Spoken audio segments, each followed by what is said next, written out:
भारत पाकिस्तान के बीच पहलगाम हमले के बाद से तनाव जारी है। इसी बीच गृह मंत्रालय ने राज्यों और केंद्र शासित प्रदेशों को प्रभावी नागरिक सुरक्षा के लिए मॉक ड्रिल करने के लिए कहा है। इसी कड़ी में आज जम्मू कश्मीर की राजधानी श्रीनगर में डल झील में मॉक ड्रिल का आयोजन किया जा रहा है, जिसमें गृह मंत्रालय द्वारा दी गई गाइडलाइंस को फॉलो किया जा रहा है। तस्वीरों में आप देख सकते हैं कैसे डल झील पर एसडीआरएफ के जवान मॉक ड्रिल की तैयारी कर रहे हैं। इस मॉक ड्रिल का उद्देश्य लोगों को जागरूक करना है। सभी उपकरणों के साथ इस अभ्यास को किया जा रहा है। एसडीआरएफ के शब्बीर अहमद ने बताया कि जो निर्देश आए हैं एमएचए की तरफ से उनका खास ध्यान रखा जा रहा है। साथ ही उन्होंने जो इक्विपमेंट्स इस्तेमाल किए जा रहे हैं उनकी भी जानकारी दी। देखिए, मैं यहाँ पे एक बात यहाँ पे बोलना चाहता हूँ। हमारी जो तैयारी, एक तो तैयारी, दूसरी जो है हम लोग ऐसे मॉक ड्रिल्स या अवेयरनेस प्रोग्राम्स जो है ये तो चला ही रहे हैं। लेकिन जो एमएचए की तरफ से कल जो गाइडलाइंस आई है, जो थोड़ा बहुत मॉक ड्रिल, उसका जो है डेट है कल 7 मई को जो है हमारा जो है मल्टी हैजार्डस डिस्ट्रिक्ट जितने भी है हमारे, उनमें जो है एक मॉक ड्रिल का इनेकाद किया जाएगा, जिसमें लोगों को अवेयर किया जाएगा इस बारे में कि कहीं पे भी कोई अगर ऐसी कोई वार्निंग आएगी, कोई एयर रेड वार्निंग आएगी, तो लोगों को कैसे इवैक्यूएट करना है, लोगों को कैसे अपने आप का डिफेंस करना है। क्योंकि सिविल डिफेंस मॉक ड्रिल ही है, वो शहरी बचाव। जैसे हम लोग जो है अगर हम देखेंगे, अगर कहीं पे भी कोई डिजास्टर होता है, चाहे वो नेचुरल होगा या ह्यूमन इंड्यूस्ड डिजास्टर हो, मैनेजमेंट जो होता है डिजास्टर का वो होता है फर्स्ट एड सबसे पहले। उनकी अगर कोई फॉरेन कंट्री भी हो, कितनी भी डेवलप्ड कंट्री भी क्यों ना हो, जहां पे भी कोई इंसिडेंट हो, कोई डिजास्टर हो, तो सबसे पहले जो प्रायोरिटी दी जाती है ह्यूमन लाइफ को। इसी तरह जो है अगर हम यहाँ पे आज की बात करेंगे, आज हमारी यहाँ पे एक वाटर रेस्क्यू की मॉक ड्रिल है, जो हमारी डायरेक्शन जो है वर्दी एडीजीपी साहब या हमारे कमांडेंट साहब की डायरेक्शन से।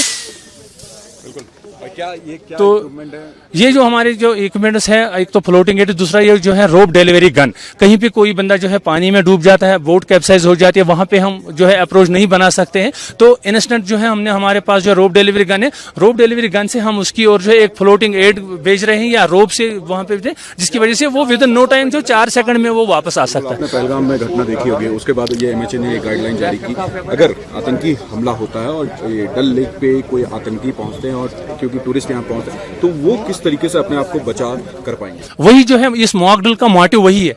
हम लोग यहाँ पे दिखा रहे हैं कि रेस्पॉन्स कैसी होनी चाहिए। एक तो हमारी रेस्पॉन्स, हम तो 24/7 यहाँ पे अवेलेबल रहते हैं हमारी 3 टीम्स में, जिसमें नियर अबाउट 30 to 40 पर्सनल्स हैं। और लोगों से भी हम ये जो है थोड़ा बहुत जो है रिक्वेस्ट कर रहे हैं, जब भी कोई ऐसी एडवाइजरी आती है तो उस टाइम जो है इस डल में जब भी कोई विंड स्टॉर्म की एडवाइजरी आती है, डल में आने से थोड़ा बहुत जो है अपने आप को रोक देंगे। उसके बाद जब एडवाइजरी टल जाती है, उसके बाद जो है वो डल में आसानी से घूम सकते हैं।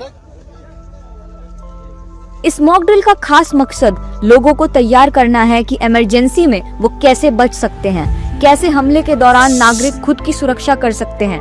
एमएचए गाइडलाइंस के मुताबिक मॉक ड्रिल के दौरान हवाई हमले की चेतावनी वाले सायरन को बजाया जाएगा, साथ ही ब्लैकआउट किया जाएगा। इसके अलावा जरूरी ठिकानों की कैमोफ्लेज यानी छिपाने की व्यवस्था का भी अभ्यास किया जाएगा। ये यहाँ पे डिमॉन्स्ट्रेशन है आज बोर्ड कैप्साइजिंग की। हमारी ड्यूटी डल लेक में अक्सर बोर्ड कैप्साइज होते हैं। हम क्योवाटी जहलम से बिलोंग करते हैं। इसी की डिमॉन्स्ट्रेशन है आज। हमें लोगों को दिखाना है कि हमारे बड़े साहबों को भी दिखाना है कि जब बोर्ड कैप्साइज होता है तो इसके कैसे सीधे किया जाता है। यही इन्फॉर्मेशन होती है लोगों के लिए। इस डेमो में शामिल हुए हैं। इस डेमो में लगभग हमारी टीम होती है, आधे जंपिंग पे होती है जो डाइव करते हैं, रेस्क्यू करने के लिए आते हैं, विक्टिम को बचाने के लिए आते हैं, आधे बोर्ड कैप्साइजिंग के लिए होते हैं और आधे उस पे चढ़ते हैं फिर उसको सीधा करते हैं। एक टीम होता है हमारा। हम अभी 30 to 24 बंदे अभी यहाँ पे प्रेजेंट है। तो ये बेसिकली ये जो मॉक ड्रिल है ये पब्लिक अवेयरनेस के लिए है कि तूफान जब आता है कभी कभार, मतलब डल झील में आपने रिसेंटली देखा होगा 2-3 बार recently back to back storm आ गए थे, विंड स्टॉर्म, हिल स्टॉर्म हुआ था। तो ये बेसिकली ये तूफानों से कैसा बचा सकता है खुद को इंसान, तो ये पब्लिक अवेयरनेस के लिए हमारे पास अभी इक्विपमेंट्स है। अभी हम लाइव आपको दिखाएंगे कि मॉक ड्रिल पे कैसे वो यूज़ करने होते हैं। घर में भी आप कैसे बना सकते हो, घर में हर कोई वो चीज़ जो आपको ज़रूरत पड़ेगा कि तूफान जब होती है पब्लिक को, मतलब ये रेस्क्यू करने में। कि हमारी प्रिपरेशन अभी यही है कि हम मॉक ड्रिल दे देंगे। हम अपना वॉर सिचुएशन के टाइम पे इट डिपेंड्स अपॉन सिचुएशन में कि लोग कहीं पे भी फंसे होंगे, तो ये पब्लिक अवेयरनेस के लिए है। दरअसल 22 अप्रैल को पहलगाम में बड़ा आतंकी हमला हुआ, जिसमें 26 लोगों की मौत हो गई, जिसके बाद से भारत और पाकिस्तान के बीच तनाव बरकरार है और इसीलिए सरकार किसी भी संभावित खतरे से पहले तैयारी करना चाहती है। देश में पिछली बार ऐसी मॉक ड्रिल 1971 में हुई थी, तब भारत और पाकिस्तान के बीच युद्ध हुआ था।